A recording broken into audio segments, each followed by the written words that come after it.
Whoa. Big eagle. Or maybe that's an owl. I don't know. You can't see it. Too bad. Sorry. I'm the worst vlogger ever.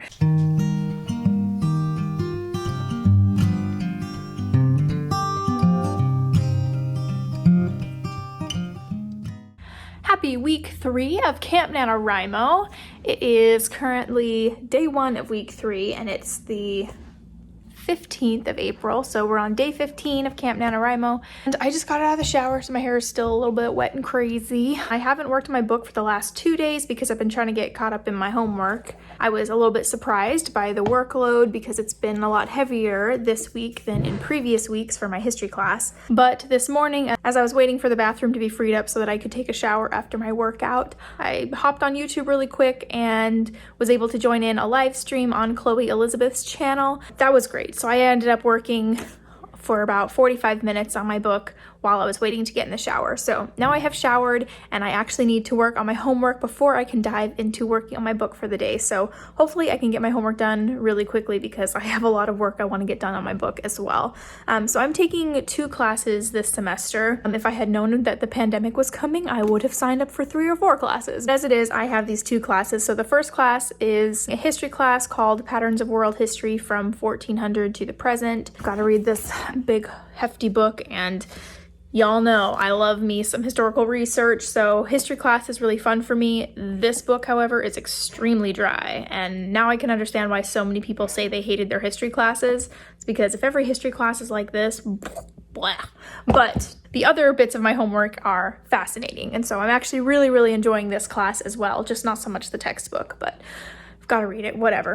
And then the other class that I'm taking is I'm taking a English class that when I first signed up for it, the title was English Themes, Revenge and Redemption, which sounded amazing, and I was really excited about it. And then once class actually started, the teacher changed the title of the class to Homelessness and the Movies, which I was like, huh?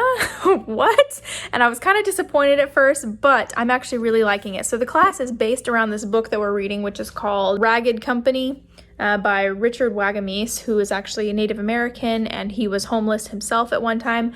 And so this book is actually, it follows 4 different protagonists, 3 of whom, or no, 5. It follows 5 different protagonists, 4 of whom are homeless, and then 1 of whom is not. I've only read through the first section of the book so far, but I'm actually really liking it, and the class is really interesting. It explores a lot of themes. Well, obviously it explores the theme of homelessness, but then also themes of societal expectations and, things like that. So the premise of this book is that there's a big cold front that comes through in the 90s, and the homeless community, they're all trying to figure out where they're going to keep warm during this cold front so they don't freeze to death. And so 4 of them decide that they are going to pool their resources to go to the movie theater and stay warm in the movie theater watching movies. You get to see all their discomfort in going out to a movie theater and realize that they, for most of them, either have never been to a movie theater or it's been a really long time since they've watched a movie because they've been living on the streets for so long. Yeah, it's just really interesting. I feel like it's very well written.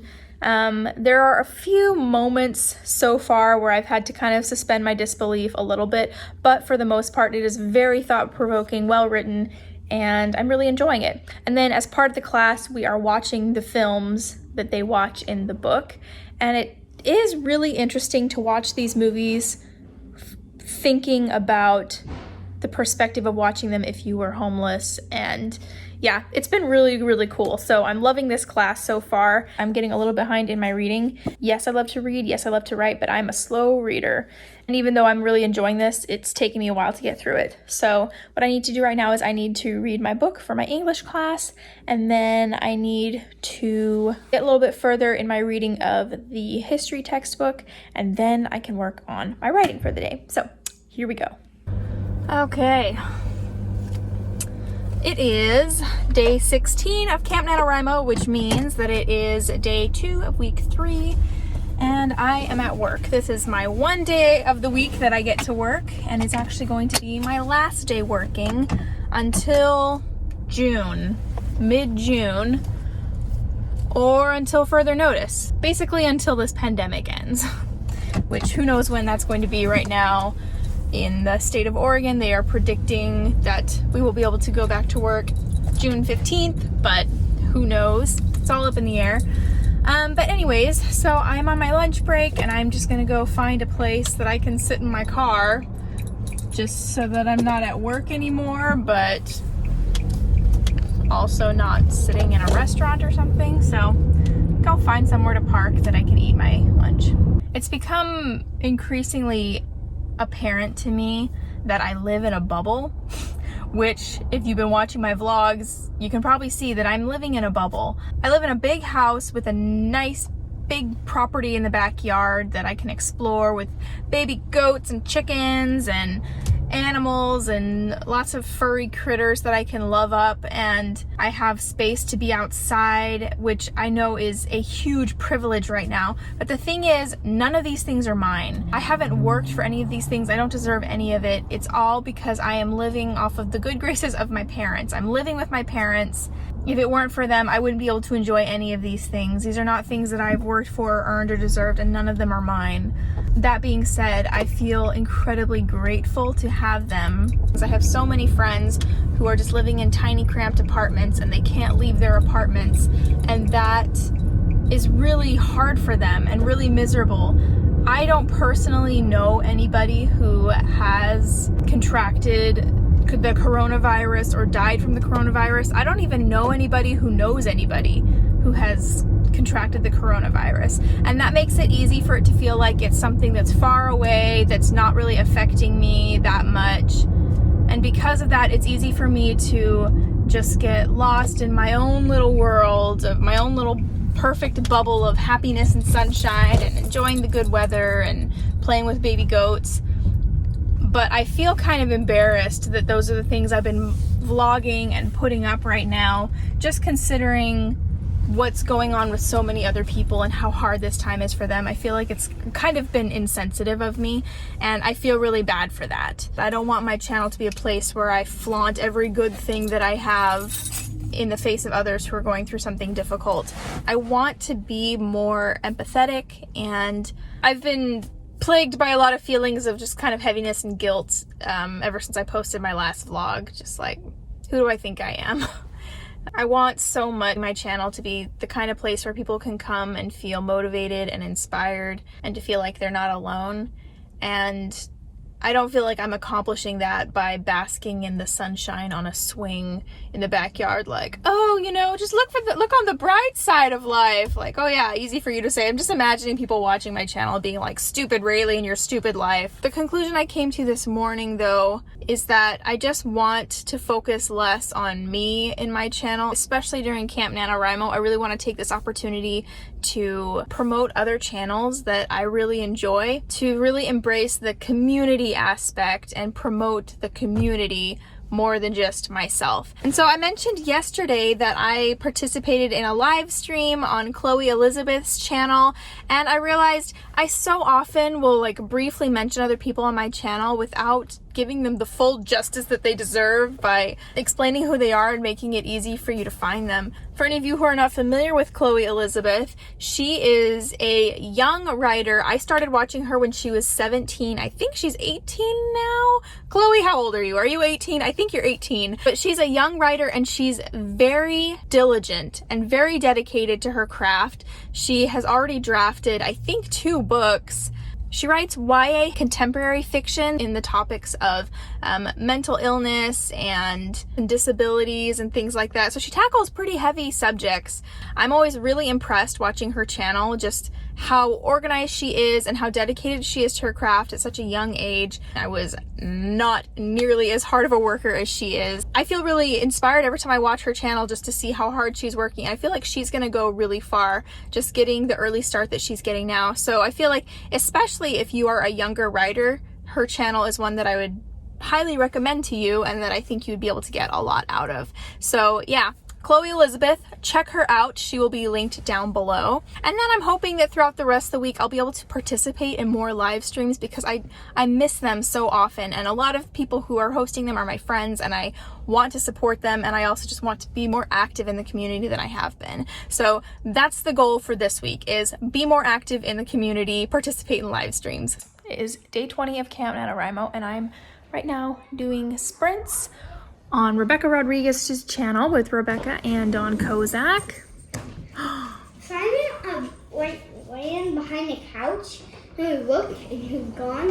And the door is open there, and the door is open there. So he might be one outside. So. I think he probably ran down to his room. I'll go check. Okay, the nephews were chasing my cat, so had to go and find him and make sure he wasn't lost outside. Anyways, so right now I am doing 5 sprints with Rebecca Rodriguez and Dawn Kozak on Rebecca's channel. And this, to be honest, is the first time I've even touched my book in like 2 or 3 days or something like that. I, for some reason, I'm not sure why, just have not been feeling it lately. I've been doing a lot of homework, and maybe that's why I did have a heavier homework load in my history class. Whoa. Big eagle. Or maybe that's an owl. I don't know. You can't see it. Too bad. Sorry. I'm the worst vlogger ever.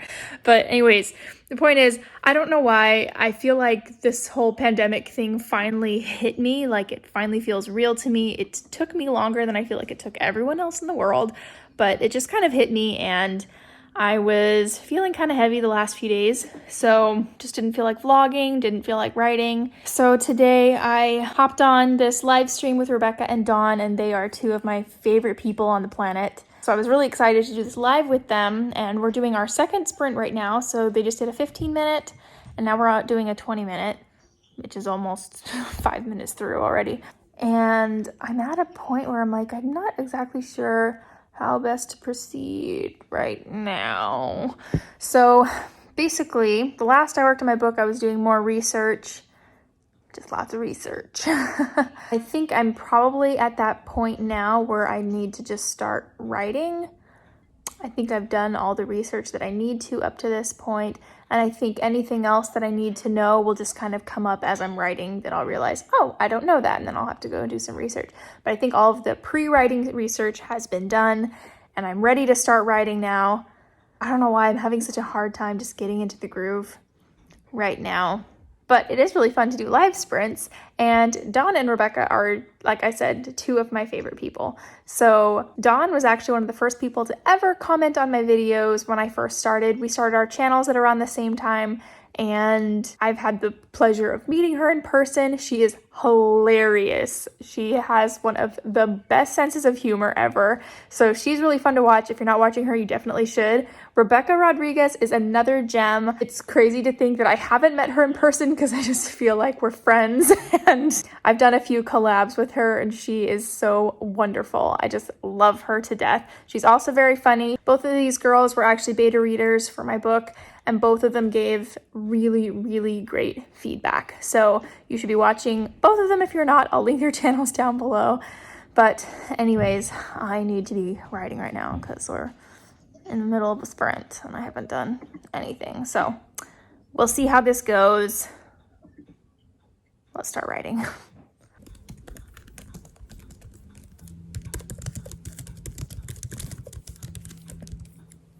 Okay, once I decided that what I need to be doing is writing, now I'm starting to get into the groove, I think. So right now I'm taking a scene that I actually wrote like a year ago, or year and a half, maybe 2 years ago. I'm taking a scene that I wrote a long time ago that was originally going to be in the beginning of Untamable, my other book. So it's written from the perspective of my other protagonist, Mercedes. So what I'm doing right now is I'm taking it, and it is very much Mercedes. Just everything about the descriptions and everything is very Mercedes energy. And so I'm trying to take this chapter and transform it into Liberty's perspective, which is very different. This just the things that she would notice in the same locations would be very different, and that's interesting. I know that's a common writing exercise, but it's very interesting for the purposes of these books that I'm writing. So anyways, that's what I'm working on right now during these sprints. Today is the 22nd, so it's technically the first day of week 4, and I don't feel like I feel like week 3 was kind of a fail for Camp NaNoWriMo. I must have just hit that mid-camp slump where I just could not write. Really, the only writing I did the entire week was I joined in that live stream on Rebecca Rodriguez's channel with Don Kozak. All day today, I've just been thinking how much I want to get back to working on Untameable and how much I'd like to really get it ready for Pit Mad in June. So maybe I'm thinking I need to not fight that and just work on the book that I want to work on for right now. And when I am ready to start writing Project Liberty, it's all outlined and ready to go. I just need to sit down and write it, but I don't want to force myself to write it if I'm not feeling it right now. I am excited about that book, and I'm really glad that the outlining went really well, and I feel like it's ready to write when I'm ready for that, but I don't know. Not entirely sure what's going to happen in week 4, but this is the end of the week 3 vlog, so tune in next week to see what happens in week 4. I don't know yet what that's going to consist of. Am I going to write at all? I don't know. We'll see. But either way, I hope that your week 3 went well. I hope that camp is going well for you if you're participating. If you're not, I hope that your writing journey is going well, whatever you've got going on. Thank you guys so much for watching. I hope that you are well and safe wherever you are. Take care of yourself, and I will talk to you later. Bye. Ray, would you come and take a walk with me? We'll cross over the mountains and we'll reach the pale blue sea. I love you, I'm so glad